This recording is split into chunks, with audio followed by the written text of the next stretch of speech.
Good morning and welcome back to Compound Conversations. I'm Jesse Flores. And I'm Julie Mann. And today we're going to talk about when a pilot stalls, is it adoption, i.e., the people, or is it the system design?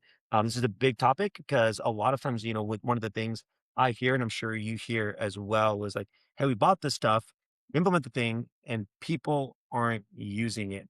Um, and so there's a temptation to want to, I'm not going to say blame, but we want to sort of say, okay, we bought the thing, we tried to implement the thing, people aren't using the thing.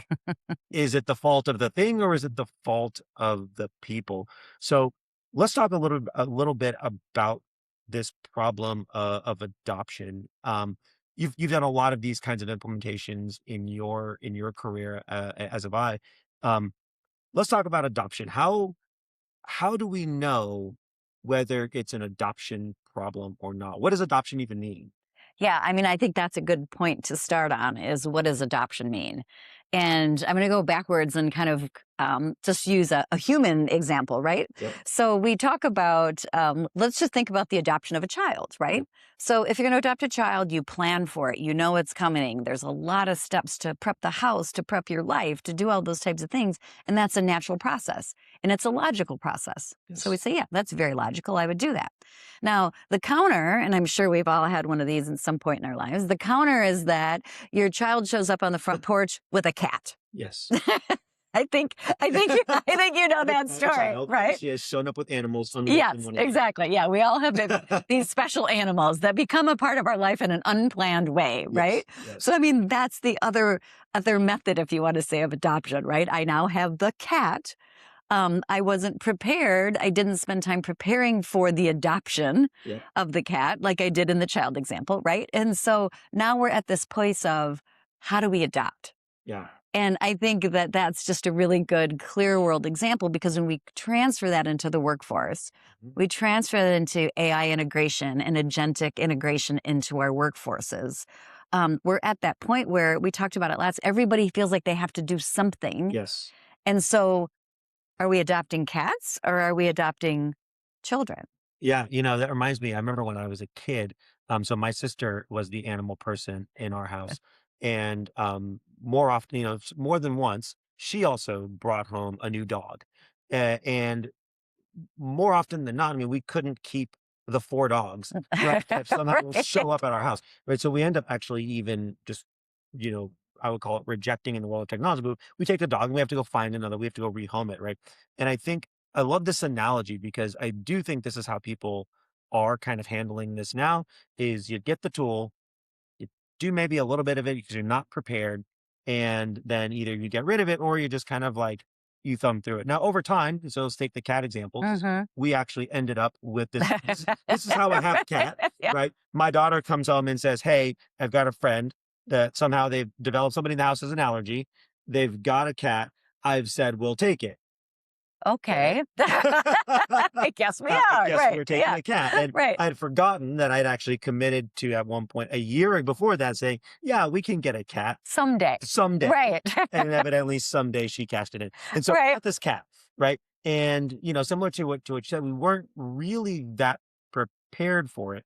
And so the day we were picking up the cat, we're also at Meyer and we're like, okay, we need to get what kind of cat toys should we even get? How do we start to create an environment? I've never owned a cat before Right. in my life, Mhm. right? So how do we start to prepare the environment for that? Which was very different than when I had a dog previously and we knew that we were going to get the dog, or even when I had my child, to use Right. your example. Right. Right. Like we did a lot of preparation, house, Mhm. child proofing the house. Where's the nursery? There was a lot, and there was a lot that went into that. What would be the organizational analog in your mind? So, when companies are doing this well, what does good preparation look like? Yeah, I mean, there's so many ways that it's similar, but we talk about the adoption misdiagnosis, right? And there's it's not the it's not the adoption, it's the design. And, that's what we, headlined for our webinar today, because it's that design of preparing the workforce, preparing the roles, preparing the procedures, the processes. It's getting the environment. That was a great word. It's getting the environment ready for the tool Yes. to succeed. And, it's almost like, I don't know if you ever heard the phrase, but it just came to my mind because we're talking about animals, but give the dog a good name, Mm, right? You have to give the dog a good name for the dog to succeed. yeah. And so it's that same thing as you have to prepare the work environment, whether it's, I mean, we're all now living through this AI platform. We're all trying to figure out AI. You have to do something, right? Yes. But we've lived through ERP implementations. Yes. I've lived through CRM. multiple CRM, HRIS. I mean, Yeah. we've lived through those implementations Yes. and we know how complex those implementations are. Yes. And so, but now we have this new AI tool and we think we can just drop it in. I mean, I was at a meeting the other week and someone said, "Well, you're in charge of AI, you just go handle that." Yeah. That doesn't work. That is not setting the dog up with a good name. You had a really good story you and I were talking about the other day about an SAP implementation. Mhm. Um, and the gist as I recall it was you spend 2 years preparing for SAP and then ultimately it doesn't go anywhere. Can you share a little bit about that story and a little bit about kind of the lessons learned around the design of that system and ultimately why it didn't go anywhere? Mhm. Sure. Was with a client. We had a SAP implementation. The implementation, like all of these, anybody who's through one of these implementations, right? The first thing is, oh, we're going to do this implementation. The next thing, there's a whole host of consultants that show up, Yes. right? And they take over a war room and they're there nonstop and they're integrating with the stakeholders in the organization. So all of those things happen pretty normal, right? Yeah. And so you watch all of these things happen. It's a lot of expense. It's a lot of time. It's a lot of energy. And then you get forward in that process, and then all of a sudden you're like, aha, accounts payable doesn't know what they're doing, right? Like it's those things that we get caught up in the implementation of the system, and then we have the aha moment of, oh my gosh, the org's not ready. And if the organization isn't ready to adopt, Yeah. that is an adoption problem, right? So we thought we did everything we needed to do. So when you say the organization isn't ready to adopt, what does that mean? Does that mean that the processes weren't clear and weren't documented? Does that mean the people weren't properly trained? Does that mean the people didn't know what the processes were? Did that mean that there were processes that happened outside of the bounds of the system? I've kind of seen it happen in different ways. I'm curious when you talk about that, the organization wasn't prepared. I have some ideas of what that means, but I'm curious what that means from your perspective. So listening to kind of work through those different question marks in my mind, I was like, yes, yes, yes, and yes, right? So, but I think the biggest part of it is, again, we talk about, the upstream design problem. Yeah. And so it's so very important to not think about we're putting the thing in. We have to go upstream so that when we're ready for the thing to go in, that the adoption is there. And that's a big piece. And we've seen that, in our discussions with Compound relative to AI is Yeah. that we have to think about the organizational readiness, and depending upon the organization, any of those questions that you ask are going to be the yes answers. And many times it's going to be multiple. Yeah, I was thinking about this, as we were talking about this, both preparing for this and just kind of in general, that one of the things that is a little bit distinct from this kind of a transformation or this kind of a change relative to some of the other ones that you and I have been parts of is how to say this delicately is the role that humans play in an ERP or a CRM or an HRIS is significantly more hands-on Mhm. than potentially designing a system for agents. So I think, for instance, about an implementation I was part of is for a NetSuite, and the first part was okay. We had to document all of these processes. Well, it turns out there was a lot of stuff that lived in the heads of the people doing the Right, work. right. So it's like, oh, this is the process. One, two, three, four, five, six. Great, we got the process. Oh, wait, except for that one time we do this other thing. And in this other case, we do this other thing. Right. So just getting that process out was already a bit of a challenge. So it's okay. So we go through, we work through the edge cases and the exceptions. And now we've got the process. Mhm. Um, but wait a minute. What button do I click when I want to do this thing? Or what button do I want to click?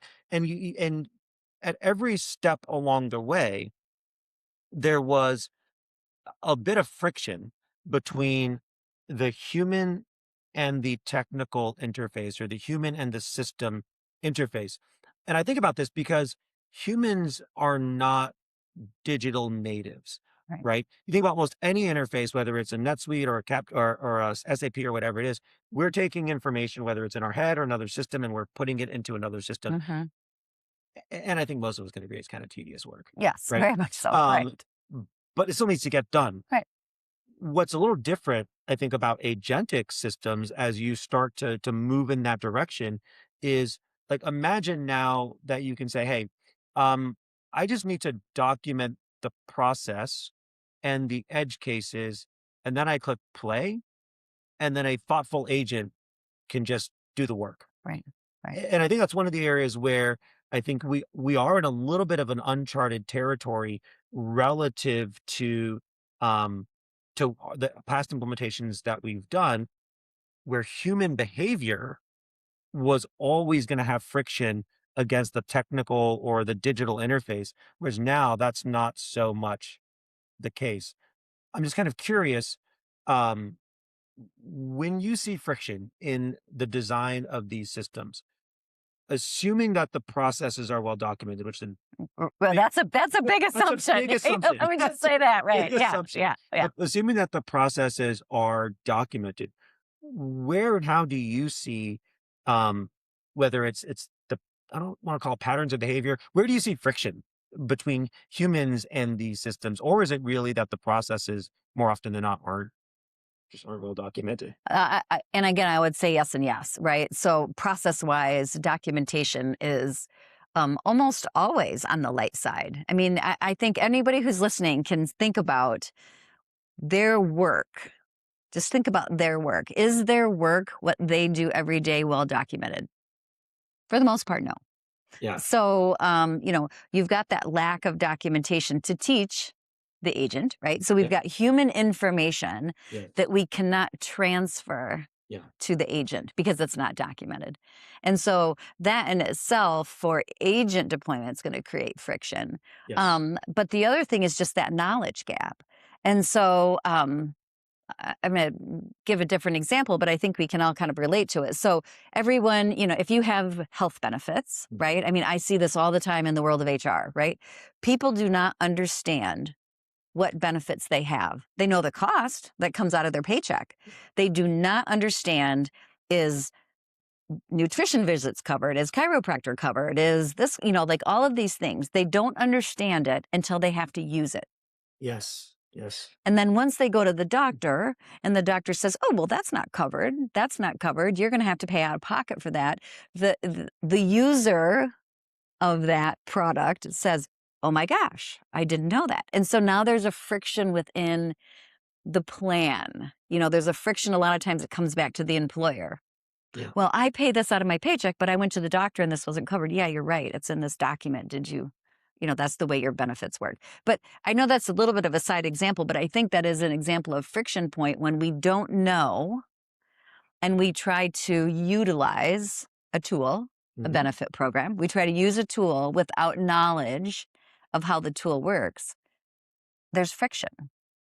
Yeah, I think what's interesting about that particular example, because you kind of gave two different frames. So one is the frame where the information lives in Mike's head and nobody else's, and Right. then the benefits plan.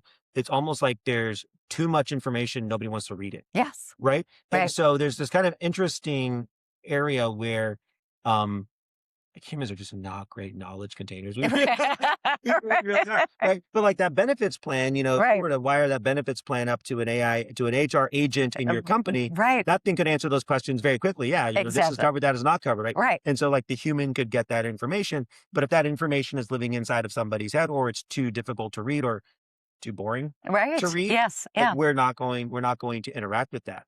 And I think when we're thinking about the idea of designing a system, one of the things that I think is really, really key, and I'd love to get your take on this, at least when we're building, I'll call it technical or software systems, is you have to know what the ultimate output or the ultimate outcome of Outcomes. the Yes. system is Mhm.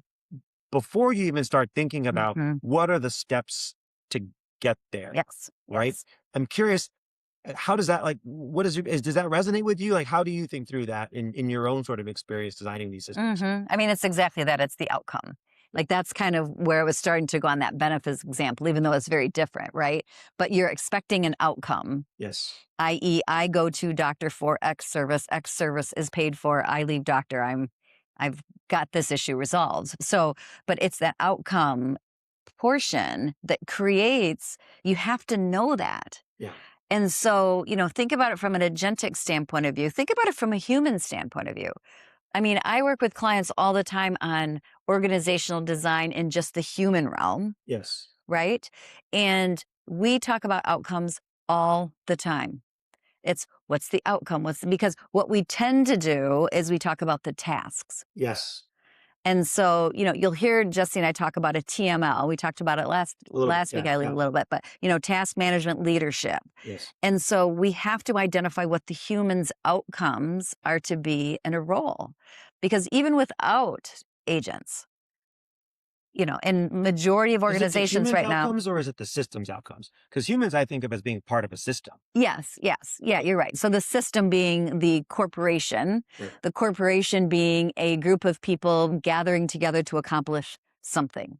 I heard that definition the other day and I was like, that is such a great. So I was like, what's a corporation? I'm like, it's just a group of people Yeah. getting together to accomplish something, right? Shareholder value. Right. Right. Yeah, yeah, exactly. Those little things, right? So anyway, I just thought that that was interesting. But I mean, just even without introducing the power of AI, Yeah. the agentic workforce, without thinking through how to manage a synthetic workforce, Hmm.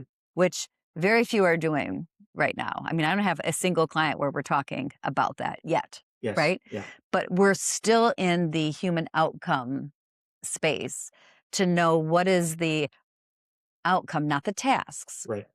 What is the outcome that needs to happen when we're doing this work? And I will tell you, that's very challenging work for humans to work through. I mean, I know. I mean, I it's think kind of like the mic drop question that, like someone will be talking about blah, blah, this is what I do. This is what I do. Here's my job description, and then I'll be like, okay, what's the outcomes that you're responsible for?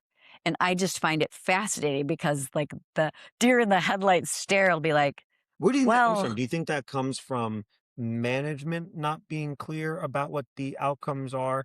Is it that management is kind of like so focused on like getting to the next thing that they're not well defining, that they're not well defined? Is it that people themselves aren't curious enough or they're not connected enough to the mission of the organization to know where their role fits in? Like, where does that gap come from in your mind? I think, in my opinion, a lot of times it happens in that strategic vision, right? Like, I mean, honestly, a lot of organizations don't have a strategic plan. And so if you don't have that strat plan, how do you cascade that down through the organization?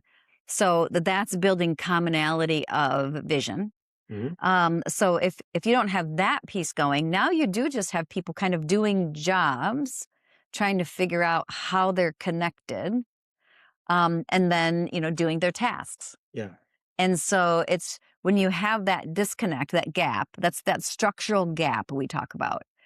That structural gap is what exists when we're not pulling those things together. And then when we start talking about outcomes, if they don't know, I mean, in EOS terms, if they don't know their rocks, Yep. how do they hit them? Or their accountability chart or their scorecard. You're right. Yeah. Right. If they don't know those things, Yeah. and then you get in a meeting and say, well, what are your rocks and how are you doing and how close are you and what have you done? And you've got a group that looks back at you and goes, well, what are my rocks? That's a design problem. That's a Yes. design problem. The types of problems you and I talk about all the time, but it's that outcome basis that creates that design problem. And I'll tell you, this is one of It's the not the areas. adoption. So to go back to the late, right? It's the design. The Yes. design is the problem. And I would say that it's even more important. I think it's always important, but I think it's even more important if you are trying to deploy synthetic. Because one of the things that humans can do, which can be really frustrating, but it's also a benefit, right? Is that humans can go off book, right? And so, like, Right. a human can be like, well, when I see it this way, I kind of handle it this way. And I've done this enough times and I've got enough of a world model and enough experience that I can do this thing. And I might be wrong by like 10 degrees. Right. But an agent without a clear outcome is going to be off by like 45 degrees, Yes. right? And so if you're building these systems and you're not really clear on what you want the system output to be or what you want the system outcome to be, you're probably still better off just having humans do it Mhm. at a much more expensive, Right. Right. rate than having a synthetic team do it. You've Mhm. got to be so much clearer. And this is one of the things I talk about with our clients all the time whenever we're trying to build systems for them. People come to me all the time with like, have this idea. I want to build this thing and it's going to do this, it's going to do this, and it's going to do this. Okay, great. But like, what exactly is what does the success look like? I don't know. It'll just do this thing. And I'm like, okay, but I can't Right. build, it'll just do this thing, Right. right? Come on. Yeah, I mean, yeah, I right. would love to. Like, I'm Right. not Harry Potter. I Right. can't, I can't wave a wand and be like, there you go. Right, yeah. Right. I actually have to have a spec of some sort. Mhm. And I think that when we are, I'll call it sloppy, for lack of a better word, maybe unclear about what those are at the human level, there's a lot of ways in which humans can kind of gloss over that. And that's, we tolerate it, Mhm. but it's also kind of an asset in some respects. It's not efficient, drives me Right. crazy, Right, but right. but agents don't have that same flexibility. And I think when we're talking about designing these systems, right? I think of it as having sort of two parts. So one is like you have to be really, really clear on the outcome. Mhm. And then the second is you got to be really, really clear on the process to get to that outcome. Mhm. So in the case of doing the implementation we are talking about earlier, well, what is the process that allows for our bills to get paid for accounts payable? Well, what happens is an invoice comes in here, and then it gets dedicated to that rep who does this particular thing, and they reconcile with that thing. Oh, except for like our large clients, Right, we do it we do this it this way. other way, Right. right? Right. And I think if you are trying to design a system and you're not clear on the outcome. So what is the stated outcome? Well, the stated outcome is that, we always pay between 30 and 45 days. Mhm. That is our process. We need to make sure that we always pay between 30 and 45 days. Okay, outcome clear. Right. But what are the steps that get us there? If you don't know those things either, you still can't design the system. Right. And I think when we're thinking about this question of adoption, going back to your example of prepare the home for the Mhm. child, right? Mhm. The work of that preparation is to make sure you're really clear on outcome Mhm. and you're really clear on the steps, almost like annoyingly clear. I'll Right. have this conversation with Yeah. clients and I'll be like, okay, so walk me through your steps. Well, we just do one, two, three, four. Okay. But what happens between one and two? Mhm. Mhm. I don't know. Like that's what Julie Right. knows, right? Right, I'm like, right. okay, yeah, but I need to know what Julie knows between one Mhm. and two because I can't engineer around that Right. gap. When the system is well designed, which again, we may or may not happen. More often than not, I think it doesn't happen. Then it gets deployed to people to do a job. How do you know whether your system was well designed and the people aren't performing well, or the system was poorly designed and the people are doing the best they can with what they've got? Mhm. Um, I promise I'll answer that, but I do wanna go Yeah. backwards a step. So, when we talk about the clarity, one of the things I say all the time, with clients especially, is lack of clarity brings drama. Yeah. It's a great book. I should write it someday. Like, because it is every single time. If you don't have clarity, I normally get called in because there's drama. We have a hiring problem. We have an employee relations problem. We have this, we have this. And every time you get in to talk to the client about the drama, the result is we need clarity somewhere. Mhm. And so I like to give that example because it's the same thing when you're trying to design solutions. I mean, that's what I just like love about our backgrounds. Like we see the exact same thing from distinctly different angles, but Yes. it's the same thing. Yeah. And so I wanted to tie that together. And then the other thing before I go on is when you think about creating that clarity Mhm. and when you talked through those different processes, if I'm listening and I'm thinking, oh my gosh, that just sounds way too hard, I can't do that, it's too hard, it's too hard, I'm not going to do it, I'm not going to do it. And I want to take people back to the first episode, because in the first episode we talked about the head count paradox, which is a Yes. very important concept. driving the compound. But because the head count paradox, we're still thinking of it in a linear fashion. And so we grow, head count grows. We grow, head count grow. That is the basis of the head count paradox not working, Correct. right? But when we take the time and we think about how to do things differently, the head count paradox, the line starts to flatten. Yes. And so it's not about taking away jobs, but it's about utilizing the humans in a much more um, growth oriented skill development fashion. And not always having to grow your headcount when your revenue line grows. Yes. It does not have to be linear. We are at a distinct moment in time where that does not need to be linear. And we need to think about, so is that worth it? Right. It is. 100%. I'm living it. Like Yes, yes. it makes a huge, huge difference. Right. And so we have to keep kind of keeping that in mind, because if I just would have walked off of listening to all of the things that it takes to get clarity, Yeah. my reaction is going to be like, that's too hard. I just can't do that. I also And think though that's kind of the job of leadership, right? I yeah, mean, that is why you sit where you sit in the right, organization. Your right, job right, is to provide the direction. I mean, if you're steering a ship and nobody's, or if you're in a ship and nobody's steering it, right, right, maybe you hit an iceberg, maybe you get to a destination. You don't know, right, right? exactly. Your job as leadership or as management is to be clear about where you're going Right. and make sure that everybody who's rowing Yes. knows how to get there. That is the work. Yes. Yeah. Yeah. So I'll bring that full circle back to Yep. your questions, because I actually wrote them down. So because I really want them to be clear, and I want people to go like, okay, yes. So if you want to think about whether you have a design problem or a behavior problem, Yes. I think that you can bring that into 3 questions. Question number 1, can the leadership team, back to your point, Yep. name the specific workflow where the tool was supposed to produce a result? And one of those keywords is supposed to. Yes. Right? So we've got to be sure, again, that's one of those clarity spaces, but you've got to spend time on that particular question. So that's Yep. question number 1. Okay. Question number 2, was the work and that workflow explicitly redesigned before the tool was deployed?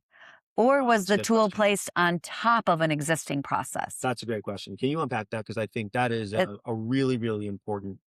Yes. Yeah. Well, let's go back to all the implementations that we've all seen in the past, right? Yep. We buy a thing, we put in the thing, and I'll use, just because I've lived it a million times, the HRIS implementation, right? Yep. We buy PeopleSoft, we buy Workday, we buy this tool, we implement it, Yep. but then when we get to implementing the recruiting module, Okay. we want to take our recruiting processes and back them into a system that wasn't built to do that. And then you get to recruiting and they're like, oh, well, this system's recruiting module is terrible. No, you didn't use the module the way it was built. You took your existing process and tried to jam it into. Right, to bolt it on. Yes. And so you put it on top of, instead of saying the reason we bought this system is because it's the best system with the best processes, with the best modules for doing these types of functions. So we're going to change our process Yep. and start doing it this way. Okay. So I think that's going to lead into maybe your third question. So what's the third? So the third question was, is there a named human accountable for the agent's team's output with a scorecard and a review cadence? So do we have that named? Because that's the outcome piece, Yes. right? We're coming full circle back around to outcome. Yes.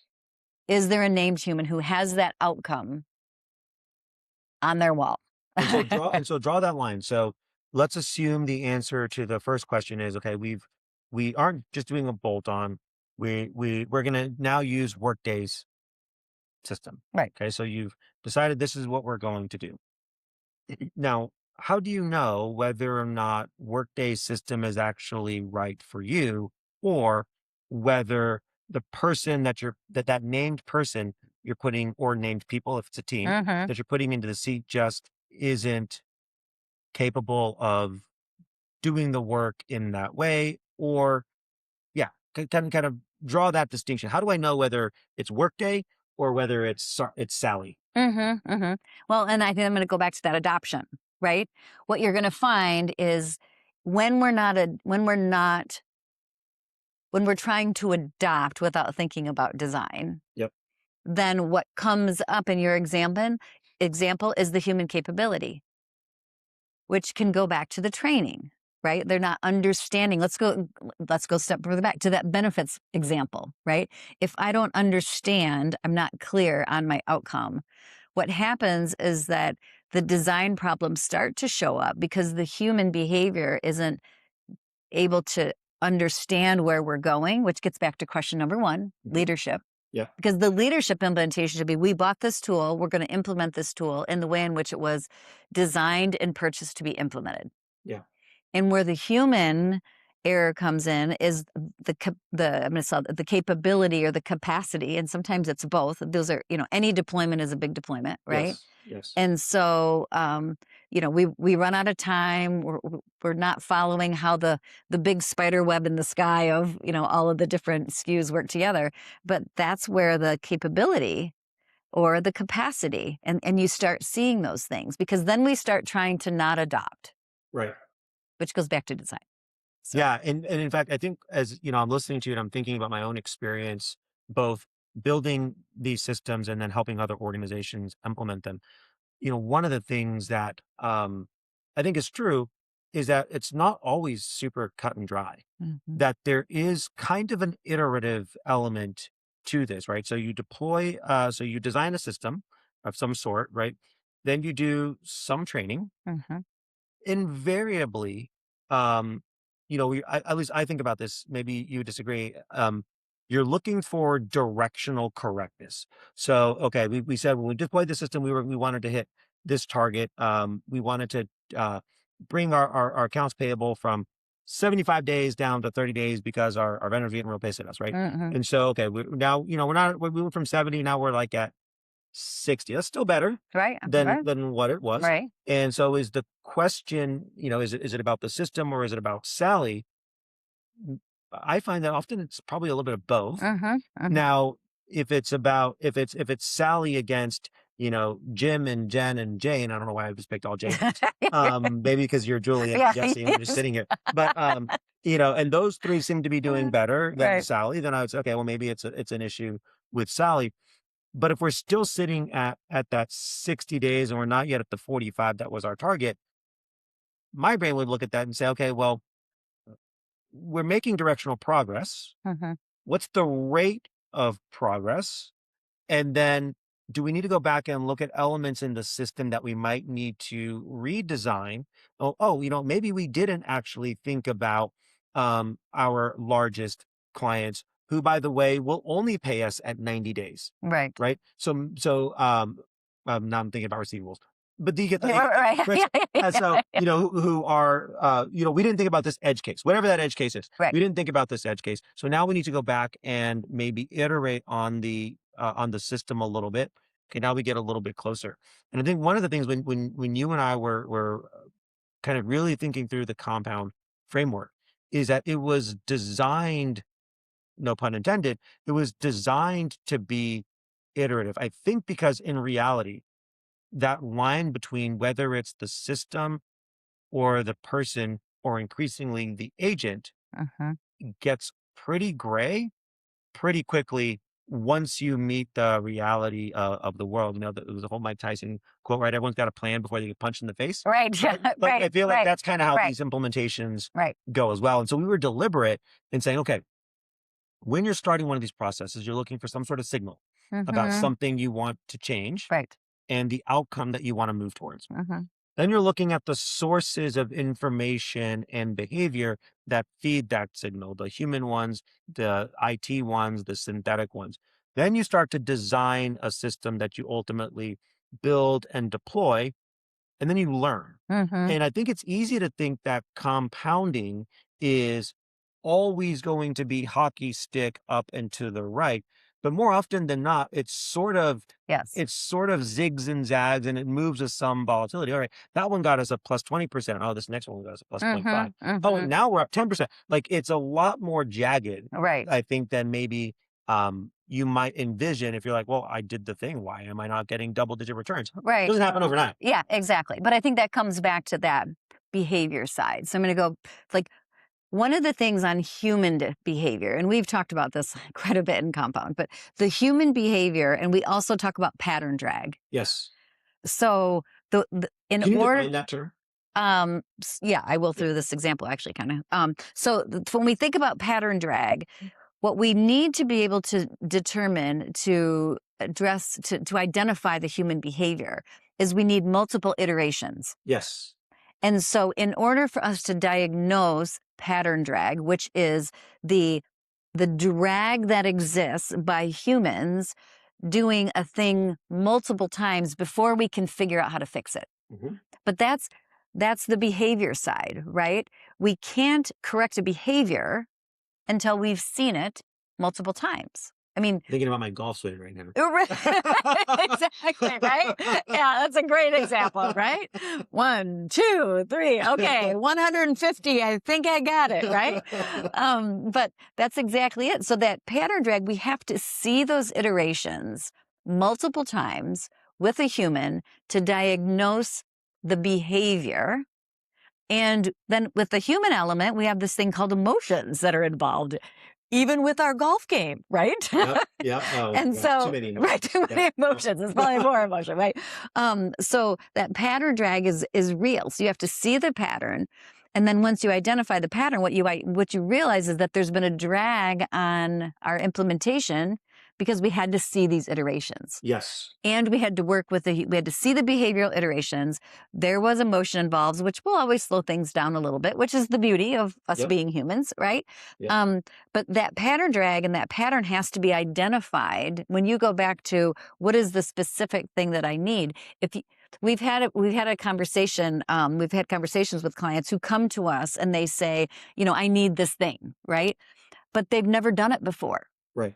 So there hasn't been that behavioral iteration for for the ability to look at what is the pattern that we can make more efficient.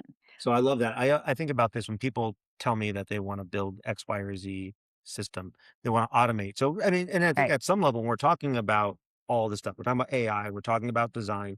Really, what you're talking about is really sophisticated automation, Yes. right?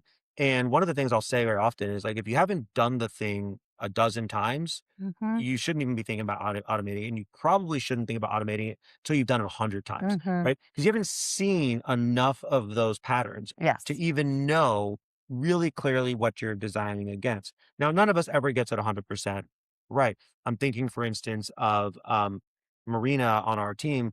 She built a project management an agentic project management team, Hmm. right? Okay. And so this project management team does things like allocates our capacities, make sure that things are done on time, pings developers when things are running a little bit behind, communicates with clients whenever, sending out like the weekly, this is what we did. All of those things are done now. They used to be done by a person. Now those things are all done by an agentic team. And it was quite a bit of work to do, but it wasn't a one shot activity. So the Mhm. first thing we did was we had it just see what tasks are passed to. And then we realized, okay, it can do that. Now maybe we can do this other thing. Oh, it didn't do that quite so well. We need to iterate on that a little bit. Maybe we don't understand our capacities as well as we thought. Turns out that Marina had a lot of like, look at them and stick it in the air to see how it's working. She was like, Right. okay, maybe it's like this, and maybe there was an art to her capacity management that didn't get reflected inside of the agent. That's fine. But Right. Right. that's part of the iteration. So Right. they say, okay, well, in order for us to now automate that part of it and delegate that to an agent, we need to come back to that design and Mm-hmm. start thinking about these other components. So I think in the same way that this matters for humans, I mean, part of why I want to press on this is because it's even more important when you're trying to build out your agentic teams, precisely because agents don't have the flexibility Correct. and pipelines don't have the same flexibility that people do. There's a trade-off, right? They can do the work so much more efficiently. Yes. They won't Yes. call out. They're not gonna, they're gonna be reliable in a way and they're gonna be efficient in a way that humans will struggle to be over time. Yes. Yes. But They will never be, shouldn't say never. At Right. present, Present time. at present time, they're not nearly as flexible as humans. And so I love this idea that you're talking about with pattern drag, because humans will often gloss, I don't want to say gloss over, but like they can compensate when there is drag Mhm. in a way that an agent team can't. But I think in all cases, having a discipline of iteration. I love. Can you repeat your that third bullet point? You said accountability, and what were the other thing? The other two things you said? The questions? Yeah, yeah. The named person Oh, with is there a accountability. named human accountable for the agent's team's output Yeah, with a scorecard yeah. and a review cadence? And the review cadence. That review cadence, and I'm just as guilty as anyone else, Mhm. right? I have shiny object syndrome. So it's like, okay, we deployed the thing, but I don't want to go look at it again. Like I want to Right. just do the next thing. Right. But that review cadence Mhm. is so important, whether you're talking about a human, but especially if you're talking about an agent, Right. because again, like you don't have as many degrees of freedom Right. in many cases, right? All the Mhm. hype that's like, agents can do all this, that, and the other, and they can take all Yeah. the jobs and do all the things. Yeah. I've built them. That's not true Right. yet. Right. You know, Right. directionally, it's powerful. Right. It's definitely not as flexible Yes. as a person, and I think that's really, really important to capture as we're thinking through adoption, design, and behavior. All these things matter in an organization Yes. and in a Yeah. company. They matter even more if you're going to try and implement something that's going to have less flexibility than a human. Oh, yeah. Well, and I think that, again, it's that behavior failure, right, is the pattern problem, Mm, right? And so we have to have those multiple iterations to be able to expand from there. And it's okay. Behavior problems are okay. yeah. They're going to happen all the time. But what we're saying is in a positive light, Yes. we need to have those behavior challenges, if you want. I don't call them, but you need to have those behavior blips Yeah. to be able to understand, have a really good identification on our outcome that we're trying to get. And it's usually, I mean, even the examples that you've lived through, it's that pain point, right, of an outcome that's not happening that makes you start thinking about, could I do this differently? And Yes. and and the head count paradox, to bring it back forward, like the Yep. head count paradox then says, yes, there is a different way to do it. And it's not always this linear growth path. Correct. So, yes, there's a different way. There's another way to do that that can, create lessen the drag on the bottom line from a labor expense. So I think as we're kind of, wrapping up on time here, I want to just kind of summarize everything that we're talking about. So we talked about a lot of really cool Yeah. things, right? So I think first principle is that adoption without design is very likely to fail. Doesn't mean that sometimes you can't give a cat a good home, Right. but it's much better when you are prepared. It certainly would be a little bit harder to bring a child in Yes, very much. without any kind of preparation. That's why Right. adoption agencies don't want you to do Yeah, yeah, that. right. They have to There's make sure reasons. there's They figured reasons that they out. Right. figured that out, Yeah, right? yeah. And it's the same way in an organization. If you haven't prepared for it, the probability that this thing takes is going to decline precipitously. Mhm. I think the second is relative to, so what does design look like? And I think that we will have whole episodes on that. But for now, I think it's safe to say you've got to have a really clear outcome Mhm. and a really clear process, Yes. right? And in a way, humans are able to be flexible when the outcomes are fuzzy and the processes are fuzzy. AI is less likely to be flexible Mhm. and more likely to actually cause more problems if those two things aren't true. And then the final piece is, okay, if you've got a pretty good design, Mhm. you then have to be really mindful about the behavior and the if the design is working and the behavior is not, it may or may not be a function of training, it may or may not be a function of design. You've got to get curious Yes. and you've got to figure out which it is. And then finally, I would say, I know I said three things, but maybe the fourth thing is like you've got to be willing and able to iterate. You need that cadence of Mhm. some people call it continuous improvement. Mhm. And I love the way that you said that. I almost feel like and Harley's producing this, so she's over there somewhere. But I was like, "Oh, we need to like make that like a Yeah. thing that we put out there." It's like these are the three things you need: a Right. named human with Yeah. an accountability chart and Yeah. a scorecard Right. and a regular cadence. Yes. Right? That's true for humans, and that's true for agents. Hmm. I would say doubly true for agents who can't gloss over things in a way a human can. Right. Right. Right. And I'll even bring that around to, and we've touched on it several times through this session today, just that leadership component. Yes. Oh yeah. Yes. Um, you know, the ability to create that environment is leadership, Yes. and good leadership. Yeah. And I will debate with anybody until the cows come home that leadership is a skill. Yes. I was in a meeting the other day, and there was two questions that came up, and it was that leadership is not a skill and sales is not a skill. Oh, well, those are patently false. Exactly. And here I'm in a big room trying to keep my mouth closed. I'm like, no, completely disagree. So obviously I did. But the fact is that that leadership component is very important, because the design, the pattern, all of that stuff has to kind of cascade down through the organization. And that's where that leadership component, because you're not going to do review cadence.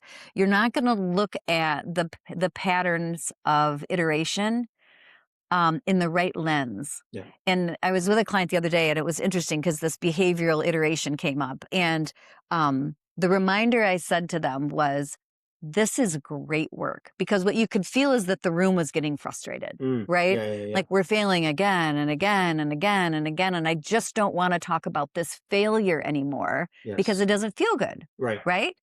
And so you had to kind of change the mindset of the group and say, wait a minute, let's look at this as an opportunity. We Yes. want to spend time in the problem, because if we spend time in the problem, guess what? We can get out of it. Yeah. But not talking about it, and again, that's going to go back to leadership, right? Not talking about it or determining that behavior is a wonderful opportunity for organizational growth. Like, those are the things that really make the whole magic happen. And that's when the pixie dust comes in and the whole thing. I mean, it's just like tremendous. But you've got to be sure to factor in that leadership component, because it's key as That's where well. it starts. Yeah. And it Has is a skill. it is a skill. That is a skill. And it's a really, really, really important one if you're Yes. wanting to do Yeah. this. I think I love that point. And I'm glad you brought it up because I totally glossed over it. And none of this is possible. You cannot build uh the kind of organization or the kind of company that we've been talking about if you don't have clarity. Hmm. And clarity comes from your leadership team. Right. Right. Right. And the clarity of the direction that the organization, I mean, that's your leadership team. Yeah. And being okay with failure. That's What the was it last. is that Tony Robbins maybe that says like, failure is only failure if you don't learn something? Yes, yes, There's one yeah, of those one of yeah. those guys Right, that's always on right, YouTube. right, Right? right. But let's let go of that failure thing. We love failure. Like, when we talk to clients, we need to see that, right? We Yes. need to be able to see that so that we can help the organization move forward. It's okay. Spend some time in there. Nobody likes it, but spend some time in there so you don't have to go there again. And that's good leadership. I love it. Julie, All right. always a pleasure. I'm super grateful that we get to carve out this time to have these conversations. And I'm super grateful to all of you that Yeah. participate and watch with us. I don't know where you're going to be watching this, but questions or comments, I'm sure one of these platforms has a commenting thing. Right. I would love it if you would drop them in, any questions or comments that you have, and we're happy to take a look at those and potentially come up with future episodes and whatnot. But you want to Until take us out? I will just say, until next time, let's stop transforming and let's start compounding.